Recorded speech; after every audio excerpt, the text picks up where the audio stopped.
క్రైస్తులో దేవుడు ఈరోజు మనకు అనుగ్రహించిన మాటలు. ఉదయమున నీ కృపా వార్తను నాకు వినిపింపుము. విశ్వాసం అనేది ప్రార్థనకు బలమైన పునాది. మనం ఎల్లప్పుడూ దేవుని కోసం ఆశతో ఎదురు చూస్తున్న వారమైతే తప్పక ఆయన కార్యాలను మన జీవితంలో పొందుకోగలము. అలా కాకుండా విశ్వాసం లేని ప్రార్థనను నీవు ఎన్నిసార్లు ఎన్ని రోజులు చేసినా ప్రయోజనం ఉండదు. కేవలం బాధల నుండి విముక్తి పొందుకోవడం కంటే దావీదు దేవుని కోసమే జీవించాడు. దేవునితో సహవాసం లేకపోతే అతనికి దారి తప్పి తిరుగుతున్నట్టు, దుఃఖంలో మునిగిపోయినట్టు అనిపించేది. నీవు ఒక్కరోజైనా దేవునితో సహవాసం చేయలేనప్పుడు నీకు కూడా దావీదు వల్ల దారి తప్పిపోతున్నట్టుగా అనిపిస్తుందా?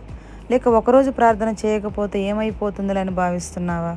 దేవుని కృప నీకు ఎల్లవేళలా తోడుగా ఉండాలంటే దేవునితో నీవు అత్యంత సన్నిహితమైన సహవాసం కలిగి ఉండాలి. నీ మీద ఎంతో శ్రద్ధ నిలిపి నీపై ప్రేమ చూపే దేవునితో నీవు సహవాసం చేయాలి. అప్పుడే దేవుని కృపకు నువ్వు మరింత దగ్గర కాగలవు.